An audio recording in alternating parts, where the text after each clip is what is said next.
This evening's talk is probably a mishmash of many, many things. We'll decide the title afterwards when we find out what we're going to talk about. But a couple of people have been asking me this question the last week, and this is going to be the start of the talk. I'm not quite sure how it's going to work out in the middle and the end. They're asking me about is Buddhism a religion or not? It's such a common question. I thought I'd just answer it as I usually answer most people, to say that that Buddhism is regarded as a religion, one of the major world religions these days. It's different than many other religions, but what it's actually doing is actually succeeding in changing the meaning of the word religion and actually giving religion a good name. Because in the past that people have associated with religion with dogmatic beliefs, with actually adherence to a hierarchy of being told what to believe, being told what to do, and also with wars and fundamentalism and terrorism. And of course, that those of you who've been here a long time that know that there's no terrorists in the Buddhist Society of Western Australia, and that we're far from fundamentalists. And there's also the hierarchy is not really there, because instead of a hierarchy, there's a heartarchy. In other words, that the final authority is not myself or some other book or teacher, but the final authority in Buddhism has always been your heart, your own understanding, your inner knowledge.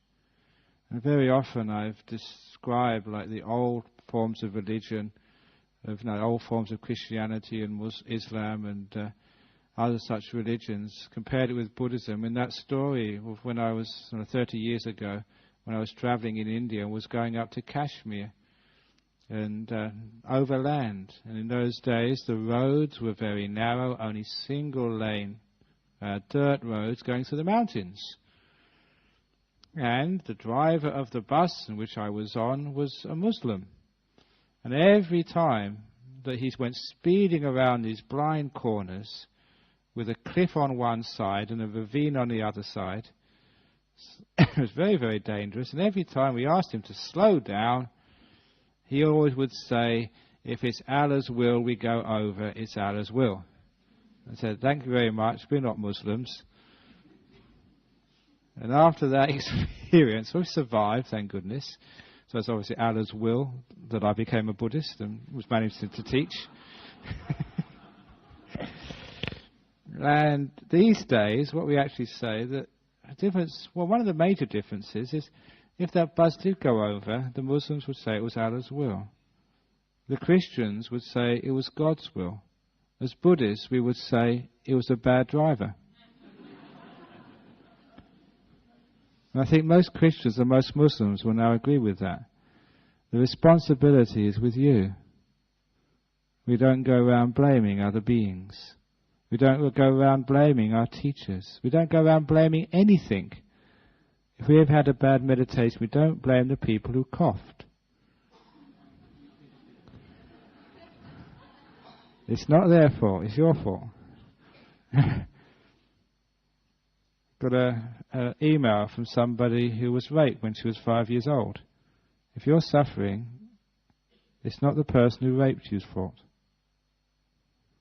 Now that's a hard one, isn't it? But this is actually Buddhism.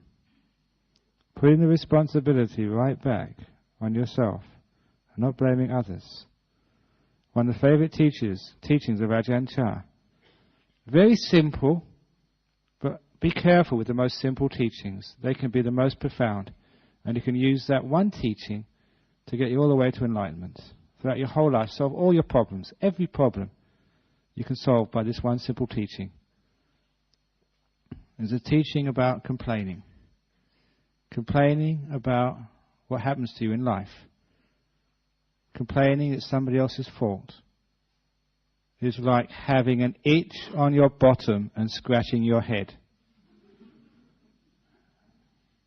What a powerful, deep teaching that is. If you got if you got an itch on your bum and you scratch your head, does the itch go away? course it doesn't. It's so obvious. If you complain to other people, or complain about life, complain about this, complain about that, does the itch ever go away? Never does. In fact, the more you complain, the more you itch. The more you scratch your head, as well as itching on your bum, you also start itching on your head as well. This is the problem with life. We create more suffering than we need to. So Ajahn Chah's great teaching, if you've got an itch on your bum, that's the place to scratch. Nowhere else. The itch, the unhappiness, the suffering, the pain of our lives, if that's inside of us, that's where we've got to do the scratching. No, not somewhere else. So Buddhism is a religion, yeah, but it's changing the meaning of religion. It's giving the responsibility squarely on oneself. That one's own happiness and one's pain does not rely upon other people. And this is a great teaching of Buddhism. It actually gives like hope, an opportunity, no matter what has happened to you in your life. You can still be fully enlightened. You can still be free. You can still be happy. You can still be at peace, no matter what has happened to you in the past. Now the way to actually achieve that, we have all this beautiful Buddhist psychology, a Buddhist understanding of the mind. As I was saying last week, the mind is the forerunner of all things. Your mind is the forerunner of all things. So you don't need to go around looking to change other people's minds, to change the whole world. The mind is the forerunner. Your mind is in control, full control of your happiness and suffering. That's why you can become enlightened, no matter what's happened to you. Some monks come up to me and say, oh, well, yeah, maybe it's all right for Ajahn Brahm. Maybe he was born sort of with a bald head. Maybe he came out of his mother's womb in full lotus position. But I didn't. People think that you're born enlightened. And that's no, if you were enlightened, you wouldn't be born. Everyone is born stupid. That's why I have to come back here. No one in their right mind would get born again. Would you want to be born again? Would you really want to be in nappies again? Would you want, all those of you who think you've done with school, do you want to go back to school again? And go through all this all over again? Haven't you had enough yet? You know, one of those famous stories, the people actually, kids who were speaking when they were born. I have this 2 or 3 examples which people have told me, their children when they were born, 1 or 2 weeks spoke. And the best one was reported in the United States, in a maternity ward, when a baby came out of the mother's womb and in front of the doctors and nurses spoke clearly. And the words it said were, "Oh no, not again."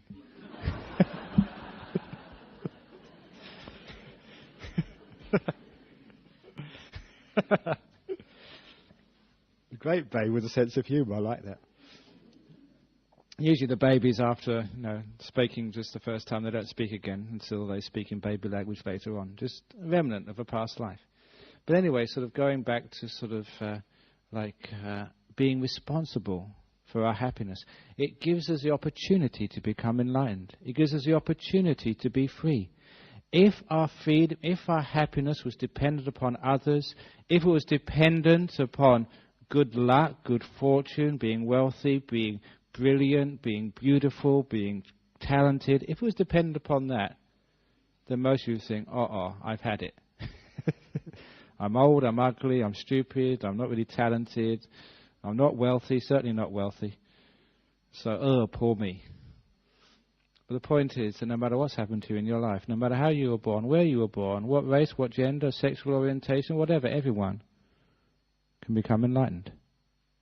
Everyone can become free. Because it's your mind is the forerunner, the chief. It doesn't depend upon other people. And that's why that sometimes we use extreme examples of people who had terrible life, terrible history, who have been the victims of sexual abuse when they're very young, who have been the victims of poverty, who have been the victims of violence, who have been the victims of deaths in the family, tragedies in their life. And we use these as examples of how, even though terrible things has happened, they can still be free and happy. Because a few people sent me emails on such things. How can we be happy? And they can't sleep at night because their mother died of breast cancer. How can I be happy when I'm meditating and record all these terrible things which happened to me as a child, being sexually abused? How can I be free and happy again? This is how. Well, Buddhism says that first of all, your mind is the forerunner of all things. That's where you look at the problem. You don't try and solve the problem by seeking revenge, getting your own back, punishing the person you think has caused you pain. That's scratching in the wrong place. Let them be dealt with by their karma. Again, in all religions, if you're a Christian, you think that God will settle things after they die. God will settle the matter when they sort of go up to heaven or hell or wherever. If you're a Muslim, the same, that Allah will look after things. You don't need to punish them. And if you don't believe in if you believe in Buddhism, you say that karma will deal with it. In the next life, they'll have to suffer the consequences of their ill actions. You don't need to punish them. And if you don't believe in any religion, at least you believe in psychology, wow, for what they've done, they're going to have to be in therapy for lifetimes. Well, whatever, we know there's consequences of our deeds, and there's consequences of other people's deeds. So that's, first of all, no need to try and punish the person who's hurt you.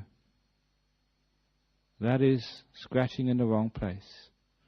So you scratch in your own place. You start to look and say, okay, this has happened to me. One of the first things which we do is, and I mentioned this actually in a talk I gave 2 or 3 weeks ago about obsessions.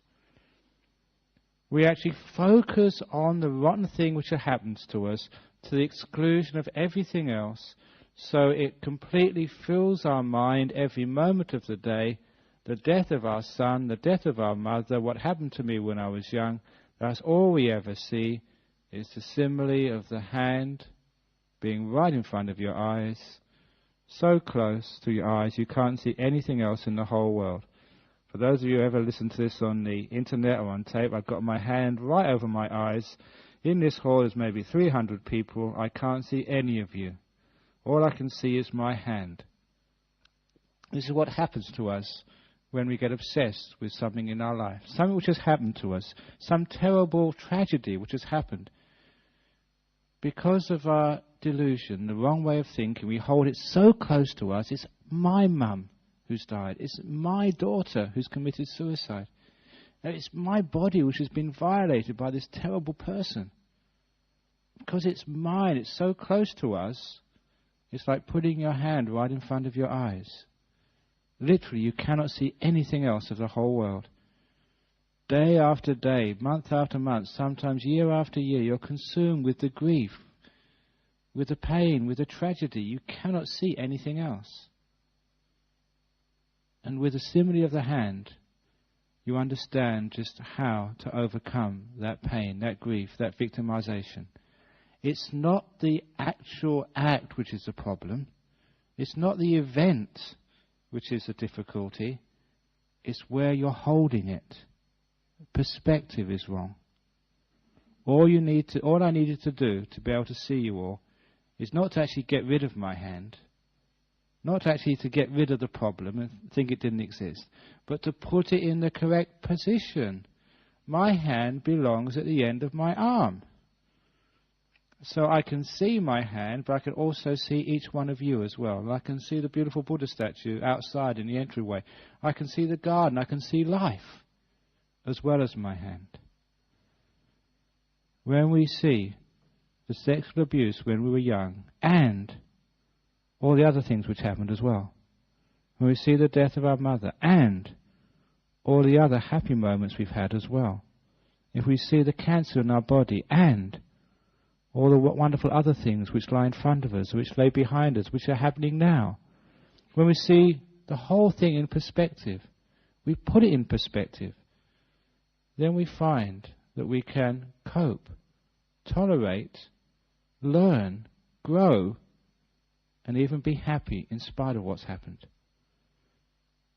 Because we see the big picture. Too often, people have the problems, the cough, which is disturbing our meditation, and obsesses our mind. And people actually sometimes complain afterwards, Ajahn Brahm, can we get that camera to screen everyone before they come in here so no one with coughs is allowed in?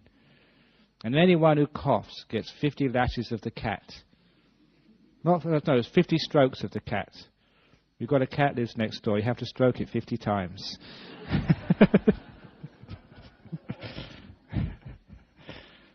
That's a Buddhist punishment. Can we do that? And of course not. The point is that, okay, so some people coughed. How many moments did people not cough?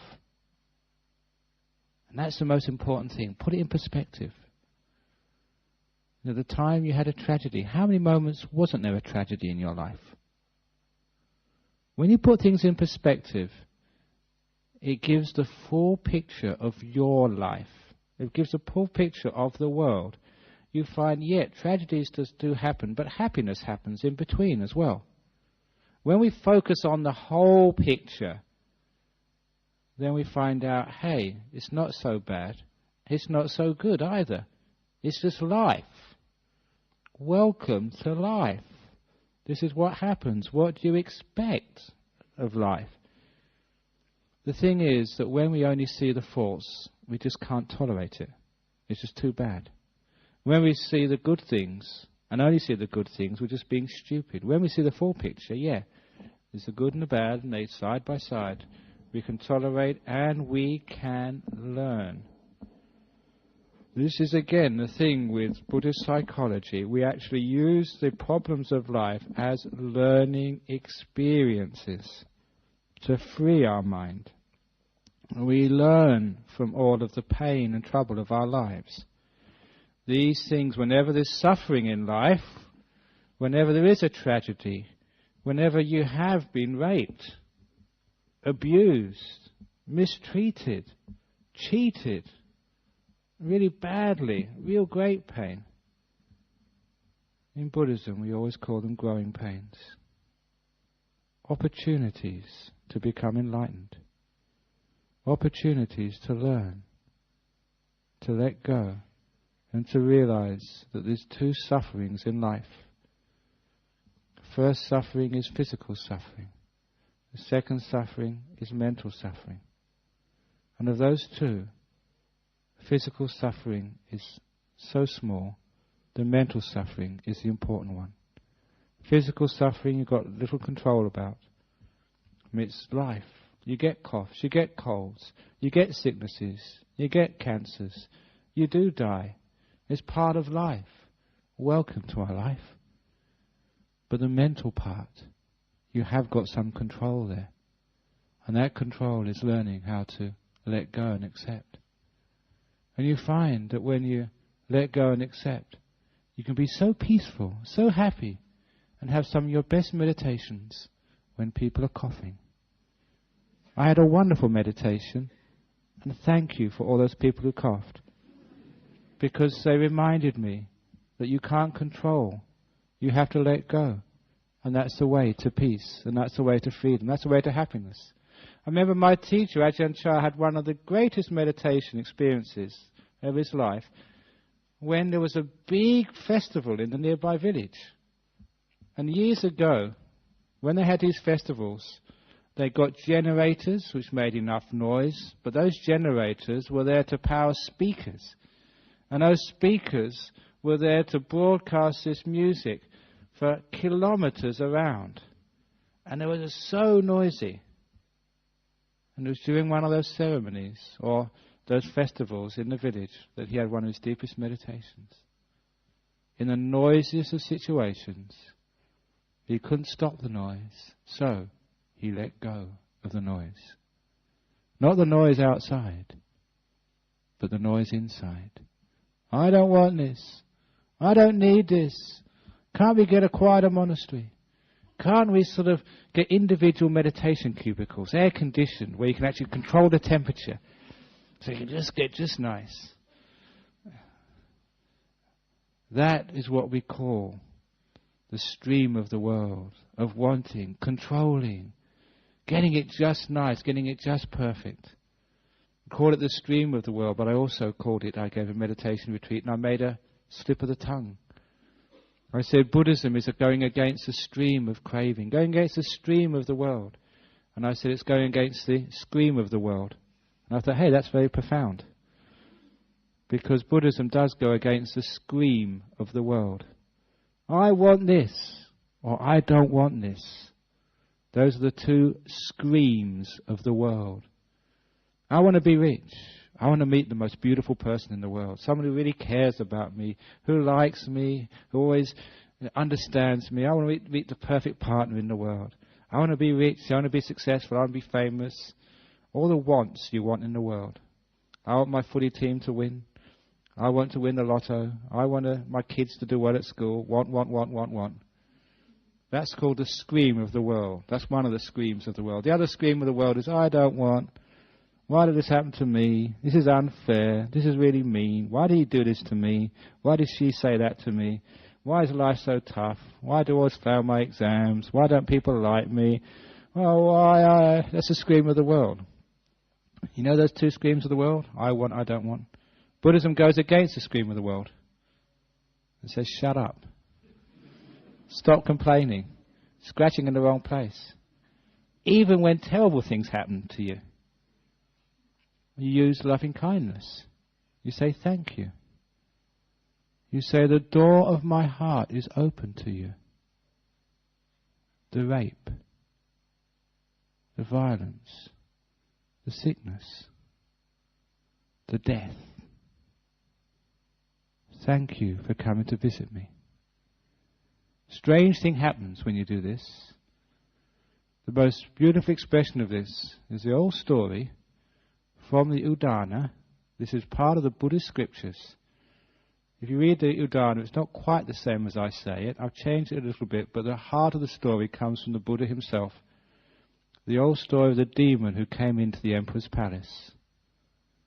It's a great story to remember and tell your friends, because it solves, again, many problems.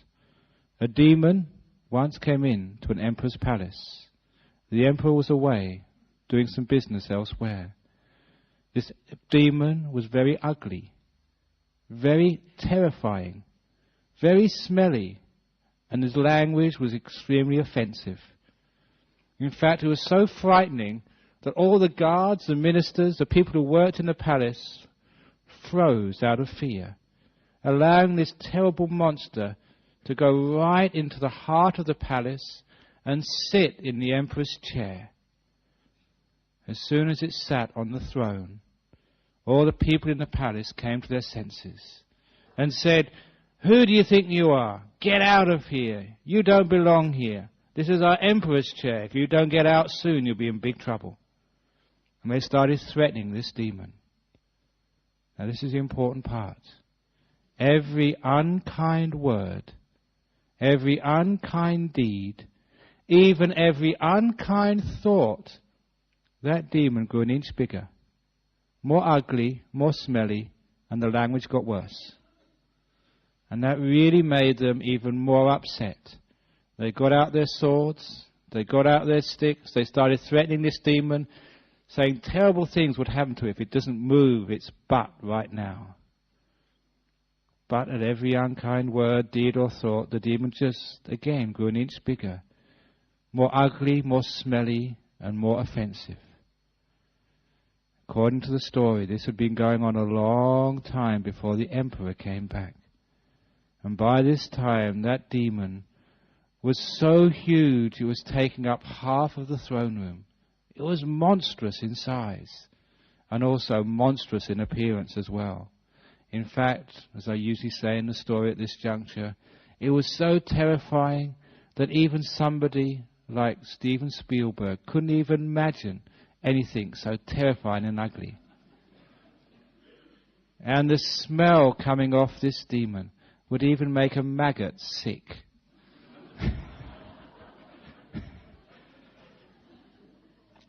And the language would be worse than you'd hear on the terraces of a footy match on a Saturday afternoon when everyone was drunk.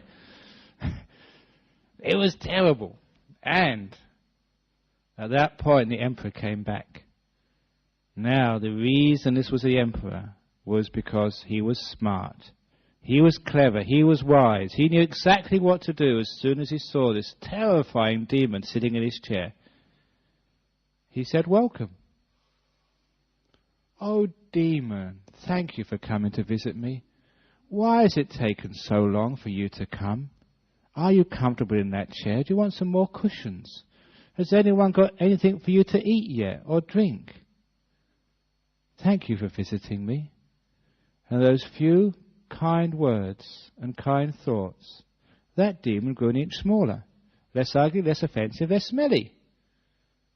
And at that, all the people in the palace knew their mistake and knew exactly what to do. They had to be kind. So they went around and asking the demon what it would like to drink. "We've got fruit juice, we've got tea, we've got herbal tea, we've got Earl Grey. What would you like? Would you like some sandwiches? Seeing as you're a monster, we've got some deviled ham. Or are you a vegetarian? Would you like a pizza? We've got monster size we can get out for you." Somebody gave him a foot massage. You know, reflexology, it really relaxes you and makes you feel good. And the monster actually said, "Well, can you massage my back?" Because the scales were very, very sore with such a big head on the terrifying monster. So someone gave him a massage. And every kind act, kind word, kind deed, that demon just grew an inch smaller, less ugly, less offensive, less smelly. And it didn't take long, with all this kindness. In fact, even before the pizza boy came back with his delivery, the demon was back to the original size when he came in. But did they stop? No. They kept on with the kindness until that demon got so tiny, so infinitesimally small, the one more act of kindness, and that demon vanished completely away. That's how they got rid of the demon. And when the Buddha told that story, he said, we call those things anger-eating demons. What a beautiful concept, an anger-eating demon. The more anger it receives, the more bigger and more monstrous it becomes. The more ugly, the more smelly, and the worse the language comes from it, the harder it is to endure. Can you recognize anger-eating demons in your life? Your husband? Your wife? The more anger you give them, the uglier they get, the worse their language becomes. The boss at work? Cancers? They're anger-eating demons. They live on tension, ill will, anger. Get out of here. You don't belong, because they're sitting in the throne of your body. That's why sometimes they don't disappear, because you get angry at them. Your past, your history, the rape which happened to you when you were young, the death which happened in your family, the terrible tragedy which happened in your life. Get out of here, you don't belong in my life. They're sitting in the throne room of your past, and you want to try and get rid of them. If you give those things anger, you find they go an inch bigger with every angry thought. They become more offensive, more smelly, harder to bear. Those are called anger-eating demons as well. It takes incredible amounts of guts and courage, but it's the only way to say to your past, no matter what happened, including the rape, including the violence and abuse, including the death of a loved one, and say, welcome. I welcome you into my life. I'm not trying to get rid of you. I can't get rid of you. This is a past, an event which has happened. The more you try and get rid of it, the more it grows as a big problem. When you say, welcome, how can I incorporate and embrace you in my life? Then that's when that problem starts to grow an inch smaller and less offensive, less ugly, easier to bear. You start to incorporate it in your life, allowing it to be, working it into your life, embracing it, saying the door of my heart is even open to you as well. Unconditional loving kindness means no fault finding. This has happened. I'm going to be with this. I'm going to make it my friend. When you make it your friend, you don't necessarily like your friends, but you learn from them. You appreciate them, like your teachers. You've heard me say before of Ajahn Chah's great advice. I hated mosquitoes. They would bite you to death in Thailand, especially when there was no mosquito coils, there was no mosquito repellent, there was no mosquito nets, and you had all this bare skin as a monk. Bald head, no protection. We didn't have these jackets on, bare shoulders, and you were supposed to be tough and just sit there and allow these mosquitoes to bite you. And I was taught to spread loving kindness to all beings. We used to chant every evening, may all beings be happy and well, but that's not what I said. I said, may all beings be happy and well, except mosquitoes. I could spread loving kindness to other people, but not to them. Just like some people here, they can do loving kindness to everybody except their wife. Or everybody except their husband. Especially everyone except their ex. May all beings happy and well, but not my ex, not what they've done to me. But that's not loving kindness. It has to be the door of my heart's home to every being. Mosquitoes, even though they're biting you. Unconditional loving kindness. Even towards those people who've hurt you. It's incredible when you can actually make that jump of courage, faith, whatever you call it. And you can make your enemies your friends. Some years ago I described this in a meditation of having a circle in your mind. Inside the circle in your mind is all the people you like, all your loved ones, and all the things about life you like, and all of your past which you like, and all the future which you think is going to be good. Everything you like, past, future, friends, about yourself, life, all is inside your circle, and all outside is what you don't like. And the further away from your circle, the worse you hate them, the worse you dislike them. And I said, in your circle, imagine this circle. Inside is all the stuff you really like. Just on the edge is, you don't really like it, but it's not such a big problem. And the further away is the more your enemies. Not just personal enemies, but the enemies you have in life. The enemy of the past. Or those things which really happen to you, which really hurt. Your enemy in time. And all your fears of the future, your enemies of the future. The more you hate them, the more you dislike them, the further away you are from your circle. And then your meditation start expanding that circle. Imagining it enlarging until it starts to incorporate all the things which you don't really dislike, you don't really like, which is sort of in the middle. Incorporate them into what you like, what you accept, what you embrace. And expand the circle even further until you start embracing those people you don't really like at all. You dislike them, but not all that much. And expanding it until you start including the things which actually you don't like at all. And expanding it until you get to the things you really hate. Expanding it to the things you really, really hate, the terrible things which have happened to you. When you expand it all until that circle gets so big you can't see its edges. Until it includes and embraces the whole of your past, the whole of your future, the whole of life, the whole of the universe. You allow it to come into the circle of your heart. Loving kindness. The door of my heart is open to everybody, all beings, all events, all of life, no matter who you are, no matter what you've done. The door of my heart's open. You get an incredible sense of freedom that way. What you're doing is giving loving kindness to the demon. The door of my heart's open to you. And you find the biggest part of the problem gets smaller and smaller and smaller until it completely vanishes away.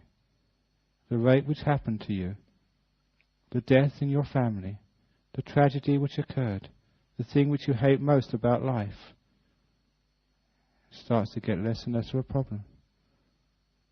You're including it in. You're taking away what the Buddha called the mental part of the problem. I don't want this. Why did this happen to me? You're destroying that part of suffering, the worst part. And the demon just starts to vanish away. You incorporate that into your life. And you don't become a worse person, but actually you become a better person as a result of those experiences. You may find this hard to believe, but actually you become enriched by experiences which other people think have just been so terrible. You become enriched spiritually. What we call it in Buddhism is like dung. Offensive, smelly, terrible stuff. As soon as you get any dung, let's call it straight, shit on your hands. You want to wash it off straight away. But that dung, that manure, is great fertilizer. You dig it into your garden and you get beautiful flowers and trees. That's why those experiences in your early life or this life or whatever, when you learn how to enrich or dig them in to your wisdom, to your compassion, to your understanding, to you, dig them in, don't throw it away. It's great fertilizer. It's smelly, it hurts, it's a terrible thing to endure. We all know that. But you dig that stuff in, really dig it in, and I can guarantee you're going to get some flowers. You're going to get some fruit. And your fruit will be much sweeter than those people who didn't have those problems. Those flowers are going to be really fragrant because of what you've endured. And the fruit is so sweet. Not only did you give it to the monks and the nuns, I hope, you give it to all your friends, and they really enjoy it. Your flowers not only go on the great shrines of the world, their fragrance is smelt by all your neighbours. They also enjoy what you've achieved. What you've done is not just for you, it's for the happiness and well-being of other people as well. When you've dug those experiences into your life, when you've been raped, understood, forgiven, let go, gone on, you can really give to other people. You can give compassion, wisdom. You can give a way out to these terrible problems and suffering which people feel. When you've gone through grief, terrible grief, and you've understood the way out, you've done there, you've been there, you've walked the distance, and you've come out with understanding, with freedom, understanding life, love, kindness. Imagine what you can give to other people. Those are the fruits, those are the flowers of your life, the spiritual gifts of wisdom which can let go, compassion which is so strong it can love even the most unlovable events of your life, and freedom which is not when you get what you want, but freedom no matter what happens. Real freedom. Freedom from the vagaries of the world. Freedom from the ups and downs of life. Freedom from happiness and pain. Real freedom. You're above and beyond all of that. You've found the way out. Because this is what happens in life. Disasters do happen. Life is a mess. But your mind doesn't need to be. When we know the way out, the power of the mind, we know the spiritual meaning of life. The world is one thing, your heart is another. Other people have done that. They've been through such terrible situations. They found their way out. And they've told other people how to also find their way out. They've given beautiful teachings like the simile of the demon in the emperor's palace about welcoming the pain of life in order that it disappears, of loving the mosquitoes, of loving your past no matter what's happened. And you find you can do that. You find that's the way to freedom. Look, you can't change your past. You can't wish it never happened. You can't somehow go back into the past in some time machine and just solve all the problems. What you can do is stop scratching in the wrong place. Stop complaining. Start loving. In the same way, you could complain all you liked about the people coughing during the meditation, and all it would do would be adding to the noise of the meditation with your noise. Instead, we let go. We're grateful for all those coughers, all those people who made a noise, for teaching us about life. The door of my heart is open to you all. That's why I can be at peace. You're allowed to cough. You're allowed to die. Life is allowed to go wrong. When I allow it to go wrong, it always goes right. That's what I expect. So, when I expect things to go wrong, it's not wrong anymore. It's right that it's wrong. But I think that's a nice place to stop this evening's talk. It's right that life is wrong. Thank you. So, that's a nice deep talk there about Buddhism is a religion, or it's a psychology, a practice, or whatever. I don't know what it is, but I certainly like it. Any questions? Yes, quick one up here, yeah.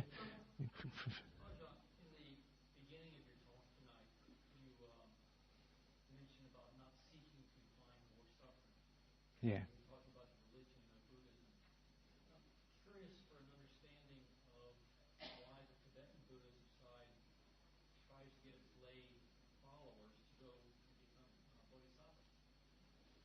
Yeah, well, I think, the more I actually go to other places, associate with other monks, the more I see this. In the theories, there's lots of differences, but in the practice, there's so much similarity, even in different religions of the world. And really what we're doing there with the idea of bodhisattva is like focusing on the compassionate part of Buddhism.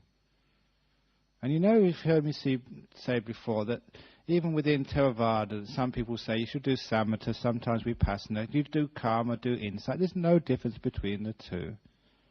Even within a Theravada religion, it's the same practices. It's just the emphasis, and when you do one, the other one comes as well. When you do bodhisattva practice, you have to do the calm practice, the arahat practice as well. You do one, you have to do the other. They're really the same. It's just what we're really doing, that's all. And when you realize that if you really cultivate your own mind in these ways, overcome your problems, as I said, then you're so rich that you have all this wonderful fruit and flowers to give to other people. So you become enlightened for the sake of all other beings, to help them, to serve them, to really show them the way out of the problems of life. A rape happens. It shouldn't happen. We should try and stop it and limit it, but no matter what you do, it happens. Cancers happen. We try and live a nice lifestyle, eat good food, exercise, but it still happens. Accidents, sickness happens. So we have to somehow learn how to work with life as it is. When we work as life as it is, we can actually understand that this is for our happiness, our freedom. We understand how to overcome those problems. And then, once we've understood, then we can really teach others. We can help others. How can anyone try and help somebody else if we haven't overcome the problems ourselves? We're just big hypocrites. One of my favorite stories about Mahatma Gandhi, when he was studying law in London, and this was in his biography. Even in those days, he was a very impressive person. The landlady, where he was staying, came up to him one day and said, "Sir, Mr. Gandhi, my son is eating too much sugar. He doesn't listen to me, but for some reason he respects you. Don't know why, but can you tell him not to eat so much sugar?" And he said, "Certainly, madam, I will tell him." The days went by. 2 weeks later, the landlady came up to him again and said, "Mr. Gandhi, I'm surprised at you. You're usually so honest and so straightforward. Don't you remember that 2 weeks ago I asked you to take my son aside and tell him not to eat so much sugar? And you haven't done so. Why not?" He said, "I'm sorry, ma'am, but I have told him, but only this morning." "Why did you wait so long to tell my son not to take sugar?" "Because, madam," said Gandhi, Only yesterday I gave up eating sugar. And such was the strength of that person, he would never tell anyone not to do what he was doing himself. He had to give up the sugar first, before he felt he had the right to tell someone else not to take it. That's why he's such a strong and influential person. If you're going to be kind and help other people, you have to done it to yourself first.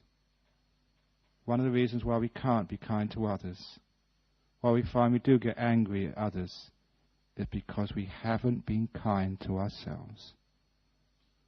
We haven't shown ourselves kindness. That's why we find it impossible to be kind to others. We only play at it, but it's not real. Why we can't forgive others is basically because we haven't learned how to forgive ourselves. This is where we start. And once you enlighten yourself, then that's the greatest gift you can give to other people. And the greatest thing you can do to other people is to be kind, to be wise, to be compassionate yourself. There is no difference between the Arahat path and the Bodhisattva path. There's no difference. The best thing you can do for others is be enlightened. The best you can do for yourself is the best for others. The best for others is best for yourself. So there's no real difference there. Isn't it wonderful to be able to overcome all the problems of your life? To be free? You don't become free by getting rid of the demons. You embrace them. You become one with them. You love life, not the nice part, not the bad part, but both parts. And then you're free. No problems anymore. It's easy, isn't it? If it was easy, you wouldn't have to come back again. So thank you for the talk, for listening to the talk this evening, and I expect to see you back next Friday. But if you really understood the talk this evening, you wouldn't need to come back ever again. So thank you for listening to the talk. Now we get some announcements from our President Sol. Oh, sorry. Yeah. Oh, please, yes, sorry. Yeah, I agree with you. Thank you for that comment. I did actually try and say at the beginning, when I was giving the story, the simile about the bus going over the cliff, I did actually mention maybe it wasn't strong enough, or just they didn't hear it, about that's only some religions, or some parts of religion. And again, that many parts of what I'd call like modern Christianity and modern Islam sort of, don't go towards that blaming other people, but take more responsibility for themselves. And it's a very good sort of symbolism of going through a terrible experience, and a resurrection is actually coming from oneself, not coming from another being, transforming, understanding the problem, and transforming the demon into your best friend. And that sort of transformation is where freedom comes from. And it doesn't depend upon a religion, because I started off with, like, the religious idea is an authority of somebody else. The authority is yourself, your experience, your heart. And it doesn't really matter, what gender you are, what race you are, what sexual orientation you are, or what religion you are, what you ascribe to. The human heart, whether you're a Christian, a Muslim, a Buddhist, or no believer, whatever, is the same. Whether you're a woman or a man. Okay, they say men are from Mars, women are from Venus, but the mind is from the same place. It's just the icing on the cake is from different bakeries. But what's actually underneath all that icing? Just, the human heart is exactly the same. It doesn't matter what religion or race. That's why when you talk to the heart, you actually transcend all of the differences between human beings, and even the difference between animals and other beings as well. Call that heart, the mind, the chitta, the essence of a person. And that's why you do get beautiful similes from different religions, different cultures, which you can always embrace and actually put all together. So I really apologize if you thought I was putting down other religions, but I do put down other parts of religion, including other parts of Buddhism as well, which are dogmatic, which are always like holier than thou, which are always like telling you what to believe, rather than encouraging you to find out for yourself. So thank you for asking that question, a very nice question. And I apologize if I was offensive, because that wasn't my intention at all.